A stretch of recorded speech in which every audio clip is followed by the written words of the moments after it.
لیکن یہ میں دعویٰ کرتا ہوں کہ الحمدللہ جو میں نے لوگوں کو تمہارے بزرگوں سے توڑ کے اس شخص سے جوڑا ہے جس کی قبر مدینے میں ہے صلی اللہ علیہ وآلہ وسلم، یہ چیز اب ختم نہیں ہونی، یہ ذہن میں رکھیے گا۔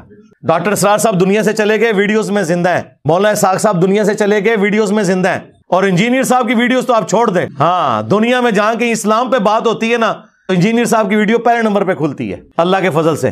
تو آپ کیا سمجھتے ہیں مر جانا؟ اچھا میں مر گیا تو کیا ختم ہو جائے؟ جڑا میں ڈیمیج کرتا ہے تو فرقے نو ختم ہو جانا ہے؟ یہ تو میرے نبی کا انقلاب ہے، ہم تو ان کے ادنا سپاہی ہیں، یہ تو جاری رہے گا انشاءاللہ تعالی۔ تو گالیاں دینا اس طرح کرنا بھی، علمی رد کرو، آؤ بات کرو۔ میں تو ان کو اکیڈمی میں دعوت دے چکا ہوں کہ آپ تشریف لائیں۔ ان کے کئی نمازی ریورٹ ہو کے میری اس اکیڈمی میں آ چکے ہیں سیالکوٹ سے، میں نے ان کے ہاتھوں سلام بھی بھجوایا ان کو کہ تشریف لائیں ادھر، بتائیں میری غلطی کیا ہے قرآن و سنت کی روشنی میں، جذباتی باتیں نہیں کہ پیچھے آپ رو میوزک چلا دیں اور آپ سمجھیں کہ آپ کی بات جسٹیفائی ہو جائے گی۔ ابھی اگلے دن ایک کلپ ان کا آج کل بڑا وائرل ہوا ہے جس میں وہ ایک کسی بزرگ کا واقعہ سنا رہے ہیں کہ وہ بحری جہاز میں سفر کر رہے تھے۔ اتنی میری بات یاد رکھنا، آپ نے لاہور سے مدینہ پاک بڑی دور کر دیا، لیکن اتنا یاد رکھنا مدینے سے لاہور دور نہیں ہے۔ ہاں جی، یہ کتاب ہے تذکرہ غوثیہ، یہ غوث علی شاہ صاحب رحمۃ اللہ تعالیٰ کے ملفوظات ہیں، اس میں بھی حضرت نے لکھا ہے۔ غوث علی شاہ صاحب آپ فرماتے ہیں میں حج کرنے کے لیے گیا اور میں بمبئی بندرگاہ سے بحری جہاز پہ بیٹھا، ٹھیک ہے جی، کہتے جہاز نکل کھڑا ہوا حج کے لیے، جدہ جانا تھا سیدھا جہاز میں۔ اب کہتے جو کسی دا عاشق ہوئے اسے دی گل کردہ، سو مکر بہانے کر کے اسے دے مرنے مرد۔ اب شاہ صاحب فرماتے ہیں جتنے لوگ بحری جہاز پہ تھے میں نے سب پہ نظر ڈالی، کہنا جی کیڑا ہے جدنا یار دی گل کریے؟ کہتے ہیں کوئی بھی نہیں تھا۔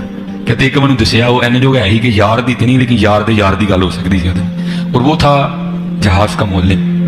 کہتے میں اس کے پاس گیا، سلام دعا کر کے میں بیٹھ گیا۔ میں نے کہا آپ جہاز کے مولم ہیں؟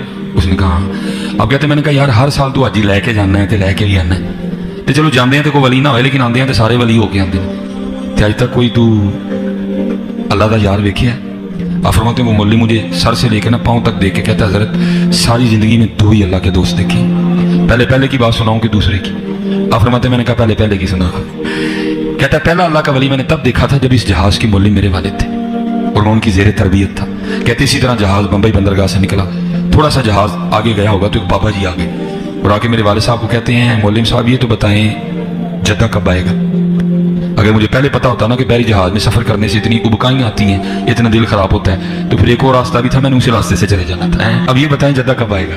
تو کہتے ہیں میرے والد صاحب مسکرا کے کہنے لگے بزرگو وہ یہ تو جہاز بمبئی بندرگاہ تو چلے ہے 11 دن لگنے نے پھر جدہ آئے گا۔ کہتے ہیں وہ بابا جی چلے گئے، اثر پڑھ کے پھر آئے، وہی سوال، میرے والد صاحب کا بھی وہی جواب، پھر چلے گئے، مغرب پڑھ کے پھر آئے، پھر وہی سوال۔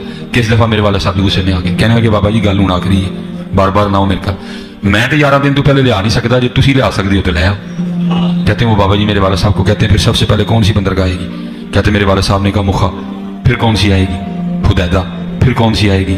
عدن، پھر کون سی آئے گی؟ میرے والد صاحب نے کہا جدہ۔ تو بابا جی کہتے ہیں پھر دیکھو جدہ آ گیا جی، تذکرہ غوثیہ، تذکرہ غوثیہ، جدہ آ گیا۔ کہتے ہیں میرے والد صاحب نے پیچھے دیکھا تو واقعی لائٹیں دکھائی دے رہی تھی۔ کہتے والد صاحب بڑے پریشان ہوئے، دوپہر کو تو ہم بمبئی بندرگاہ سے نکلے ہیں، وہ بھی تو کراچی بھی نہیں آیا، تو یہ کیا ہوا کہ جہاز راستہ تو نہیں بھول گیا؟ کہتے جہاز کھڑا کیا گیا، بندے بھیجے گئے، جاؤ ویکھ کے آؤ کیڑی بندرگاہ ہے۔ کہتے بندے نے آ کے کہا واقعی جدہ آ گیا جی، کیونکہ حضرت اس کی روحانی طاقت اتنی زیادہ تھی کہ جب مولم نے کہا نا مخا، اس نے جہاز کو اٹھا کے مخا رکھ بھی دیا، جب اس نے کہا نا حدیدہ، اس نے جہاز اٹھا کے حدیدہ رکھ بھی دیا، جب اس نے کہا نا عدن، اس نے جہاز اٹھا کے عدن رکھ بھی دیا، جب اس نے کہا نا جدہ، اس نے جہاز اٹھا کے جدہ رکھ بھی دیا۔ یہ ہے بھائی میں کہا کرتا ہوں، ہمارے بزرگوں نے کوئی لطیفے نہیں لکھے جی، انہوں نے ایویں نہیں کہا تھا فاصلوں کو تکلف ہے ہم سے اگر ہم بھی بے بس نہیں بے سہارا نہیں۔ اچھا دوسری بڑی مزیدار بات ہے، ایک کی تو بات ہو گئی، اب شاہ صاحب کہتے ہیں مولم کہتا ہے دوسرے دی سناواں؟ شاہ صاحب کہتے ہیں میں نے کہا سنا، وہ کہنے لگے جی دوسرے اللہ والے تسی ہو۔ شاہ صاحب کہتے ہیں میں نے کہا بھائی پہلے تو اللہ والے کی تم نے اتنی بڑی کرامت دیکھی، تو میرا تم نے کیا دیکھا کہ میں اللہ والا ہو گیا؟ تو فرماتے ہیں مولم کہتا ہے حضرت جی اللہ والے دا پتہ بھی اللہ والے پوچھ دینے، یہ بہت کچھ ہے جی۔ ٹھیک ہے جی، تو وہ جہاز کے کیپٹن سے پوچھنے لگے کہ کبھی کوئی اللہ والا بھی ملا ہے؟ انہوں نے کہا جی 2 اللہ والے ملے ہیں۔ کہانیاں بہرحال مختصر یہ کہ انہوں نے کہا جی وہ ایک اللہ والا تھا، وہ بار بار آ کے میرے ابا جی جو اس وقت کپتان تھے ان سے پوچھتا تھا کہ ہاں جی کتنی دور رہ گیا جی جدہ، کیونکہ جدے کے ساحل کے اوپر جا کے وہ بحری جہاز نے رکنا تھا، تو وہ پھر بڑے تنگ ہوئے، تو الٹیمیٹلی انہوں نے اس کے ساتھ ڈسکشن کی تو اس نے کہا اے پھر جدہ آ گئی، تو جدہ پہنچ بھی گئے، حالانکہ وہ ابھی جدہ بڑی دور تھا۔ تو انہوں نے جب پوچھا لوگوں سے، واقعی جدے پہنچ چکے تھے۔ سرکار اس طریقے سے کوئی ٹریول کر سکتا ہے؟ اللہ سے ڈر جائیں۔ اور پھر جو آپ یہ کہانی کروا رہے ہیں کہ جی وہ بحری جہاز سمیت وہاں پہنچ گئے جدے، اس میں ایک ٹیکنیکل غلطی ان سے ہو گئی ہے، وہ میں نے ہائی لائٹ کرنی ہے۔ سارا دا عمرہ، سارا دا حج فارغ ہو گیا، کیونکہ یہ لم جو ہے نا وہ جدے سے بہت پہلے آتا ہے، جہاں آپ نے احرام باندھنا ہوتا ہے۔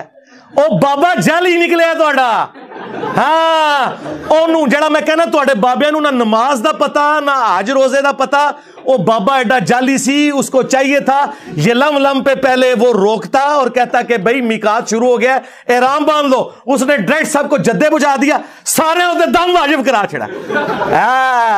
میرے نبی سا ہے ہی کوئی نہیں، تیرے سارے بابے تے شاہی کوئی نہیں، آئے اور داڑھ تھلے۔ یہ کسی کا دماغ ہی نہیں گیا، لوگ سبحان اللہ کہہ رہے ہیں، لعنت اللہ۔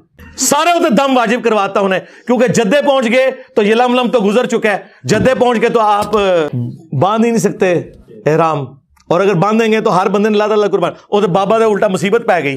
کتنی بڑی ٹیکنیکل غلطی ہے اس کے اندر، ٹیکنیکل غلطی۔ اور اس سے یہ پتہ چلا کہ بابے کو حج کے مسائل نہیں پتہ تھے، ورنہ وہ پہلے یہ لم روکتا، اس کے بعد جدے جاتا۔ یہی تو ہم کہتے ہیں انہیں تجویز سے نماز بھی نہیں آتی، ترجمہ تو چھڑ دو، کوئی پڑھ ہی نہیں سکتے۔ یہ حالت ہے ان کی۔ اور میرا معصومانہ سوال ہے، آپ کے سارے بزرگ بحری جہازوں میں جاتے تھے جب حج اور عمرے کے لیے، تو آپ تو کہتے ہیں بزرگوں کا مقام بہت بلند ہے، اگر ویل مچھلی تیر سکتی ہے، شارک مچھلی تیر سکتی ہے، تو آپ کے بابے سمندری راستے تیر کے کیوں نہیں وہاں پہنچتے تھے؟ آئے ہو نا داڑھ تلے ہوں۔ ویل مچھلی 1.5 گھنٹے تک سانس روک لیتی ہے اپنا، اس کے بعد ایک دفعہ اوپر سانس لینے آتی ہے۔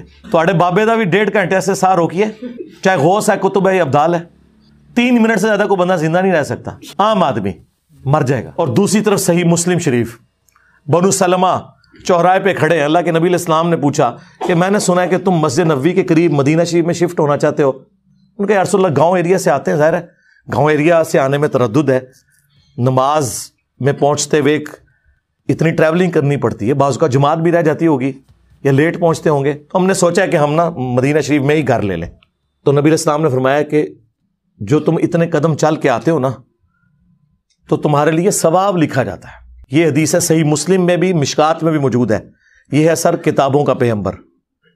نبی علیہ السلام نے انہیں یہ کیوں نہیں کہا کہ بعد میں تو بزرگان دین جو ہے وہ اڑ کے پہنچ جایا کریں گے مکہ مدینے نمازیں پڑھنے، تو اڑ کے آ جایا کرو، مدینہ شریف کیوں شفٹ ہو رہے ہو؟ اتو اڑ ہوتے تھے، لینڈ کرو، اس زمانے پہ کوئی نہیں سی اڑدا۔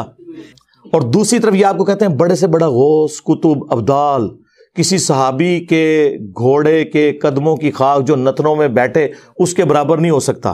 تو سرکار بنو سلمہ جن کے گھوڑوں کی خاک جو ان کے گھوڑوں کے نتنوں میں بیٹھتی تھی وہ تمہارے بابوں سے افضل تھی، وہ تو بےچارے مدینہ شریف شفٹ اس لیے ہو رہے ہیں کہ ہمیں دور سے آنا پڑتا ہے، ہم قریب ذرا شفٹ ہو جائیں تاکہ نماز پڑھنے میں آسانی ہو۔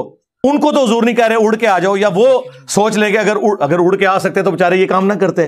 اس زمانے میں کوئی نہیں تھا اڑتا۔ اس کا مطلب یہ بعد میں ساری کہانی ہے۔ انجن روک دیتا جی، انجن بڑھایا بھی ہے کسی نے، روکنے نہیں رہے ہو، نہ تواڈے کول انجن بنیا، نہ تواڈے کول بحری جہاز بنیا، یہ بابے صرف روکتے ہی رہے ہیں۔ وہ جی اوپر نگاہ ماری 7 آسماناں تو تے عرش تے، تھلے نگاہ ماری 7 زمیناں کراس، تیل بھی کراس۔ تیل تو آج سے 200 سال پہلے، مشکل 200 سال پہلے، 1853 میں پہلی دفعہ وہ تیل کا کنواں پنسلوینیا میں امریکہ میں نکلا۔ سر ایڈون، مٹھی داڑھی تھی ماشاءاللہ، ہے کرسچن تھے وہ، کرسچن۔ تو آڈے کسی بابے کو تیل نہیں دریافت ہویا جو یہ زمین کے نیچے والا تیل ہے۔ یہ میں اس لیے کہہ رہا ہوں کہ ان کا دعویٰ ہے کہ بزرگ دیکھ لیتے ہیں، ہمارا یہ دعویٰ ہے کہ دنیا بقدر ایفرٹ ہے۔